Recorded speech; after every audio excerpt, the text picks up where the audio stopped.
Hi தாமரக்கா. Hi, எப்படிமா இருக்க? நல்லா இருக்குங்கக்கா. நல்லா இருக்கீங்களா? சரி, நீங்கள் எப்படி இருக்கீங்கக்கா? நானும் ரொம்ப நல்லா இருக்கேன்ப்பா. ஆஃபீஸ் கிளம்பிட்டேன். சொல்லுங்கள், ரொம்ப நாளைக்கு அப்புறம் உங்களை பார்த்துருக்கேன். ரொம்ப ஹாப்பி. தேங்க்யூ அக்கா. அக்கா ரொம்ப நாள்லேருந்து நான் கூட கேட்கணுன்ட்டு, ஆ தைப்பூசம் என்னக்கா, அதை பற்றி கொஞ்சம் எக்ஸ்பிளைன் பண்ணுங்களேன். ஓகே, கண்டிப்பாக. தைப்பூசம் அப்படிங்கிறது வந்து நம்ம தமிழ் கடவுள் முருகருக்காக நம்ம கொண்டாடுறது. சுப்பிரமணியர்னு சொல்லுவாங்க கர்நாடகாவில். அந்த முருகர் வந்து சிவபெருமானுடைய நெற்றிக்கண்ணிலிருந்து தீப்பிழம்பாக வந்தவர். அதை வந்து வைகாசி விசாகம், அந்த நாளை வந்து வைகாசி விசாகம்னு கொண்டாடுவாங்க.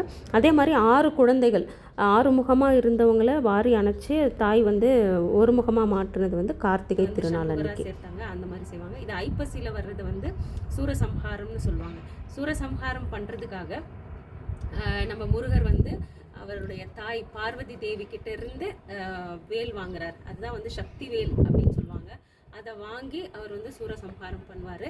அந்த நாள் தான் தைப்பூசம். அதாவது சுப்பிரமணியர் முருகர் அப்படின்றவர், அந்த கடவுள், தமிழ் கடவுள், அவர் வந்து அவருடைய தாய் பார்வதி தேவி கிட்ட இருந்து வேல் வாங்கின நாள் அப்படின்றது தைப்பூசம். இது வந்து பார்த்தீங்கன்னா சிக்கலில் இப்போவுமே அந்த வேல் வாங்கும்போது முருகருடைய சிலையில் பார்த்தீங்கன்னா வேர்வை துளிகள் கண்டிப்பாக வரும். அதை இப்பவும் பார்த்து வியக்கிறவங்க இருக்காங்க. ஸோ அந்த மாதிரி இன்னைக்கு வந்து எப்படி செலிப்ரேட் பண்ணலாம், தைப்பூசத்தை எப்படியெல்லாம் கொண்டாடலாம் அப்படின்னு பார்த்தீங்கன்னா, ரொம்ப பேர் அத்தனை நாள் விரதம் இத்தனை நாள் விரதம்னு சொல்லுவாங்க. பட் நம்மள மாதிரி வேலைக்கு போகிறவங்க அத்தனை நாள்லாம் இருக்க முடியாது. ஸோ ஒரு நாள் விரதம் இருக்கலாம். இதில் பழனியில் தான் வந்து பார்த்திங்கன்னா ரொம்ப ஸ்பெஷல். அங்கே வந்து காவடியெல்லாம் எடுத்துகிட்டு போவாங்க. நாட்டுக்கோட்டை செட்டியார் அப்படின்றவங்க வந்துட்டு அவங்க விரத முறையெல்லாம் அவங்க தான் ஃபஸ்ட்டு ஸ்டார்ட் பண்ணுது. அவங்க ஸ்டார்ட் பண்ணி நடைபாதையாக வருவாங்க. நடைப்பயணமாக வந்து முருகருக்கு காவடி எல்லாம் செலுத்தி அந்த மாதிரி அவங்க கொண்டாடுவாங்க. இந்த மாதிரி மாலை போட்டு விரதம் இருந்து காவடி எடுக்கிறவங்க, நடைபாதையாக போகிறவங்க 48 நாள் விரதம் இருப்பாங்க. மற்றபடி நம்மள மாதிரி வேலைக்கு போகிறவங்க, இல்லை அவ்வளோலாம் எங்களால் பிரயத்னம் பண்ண முடியாது அப்படின்றவங்க ஒரு நாள் விரதம் இருக்கலாம். இந்த வருஷம் பார்த்திங்கன்னா நம்மளுக்கு தைப்பூசம் வந்து பிப்ரவரி 1ஆம் தேதி நம்மளுக்கு வருது. அதுவும் ஞாயிற்றுக்கிழமையாக வருது. ஸோ எல்லோரும் கொஞ்சம் நல்லாவே ஃப்ரீயாக ஆஃபீஸ் போகிற ரஷ் எல்லாம் இல்லாமல் அழகாக நம்ம கொண்டாடலாம்.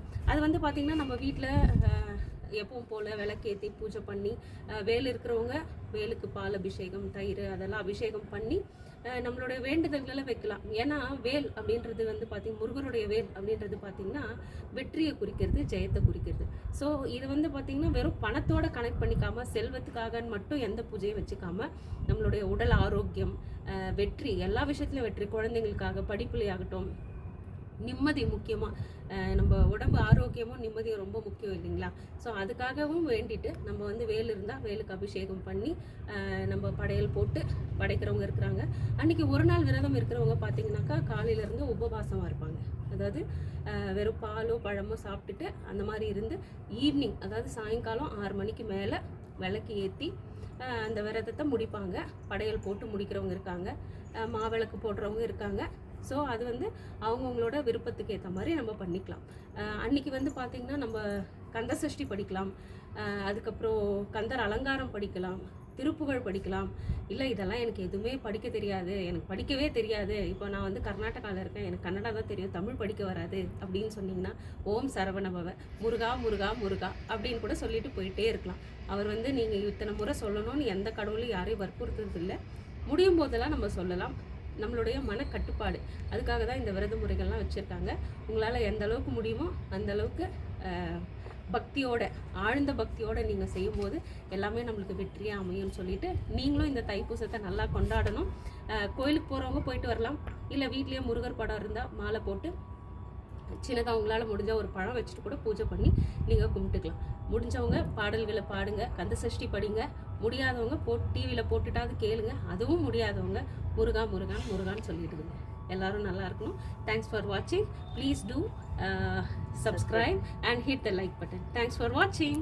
தேங்க்யூ அக்கா, தேங்க்யூ. ரொம்ப நல்லா எக்ஸ்பிளைன் பண்ணீங்க அக்கா. ரொம்ப தேங்க்ஸ் அக்கா. தேங்க்யூம்மா.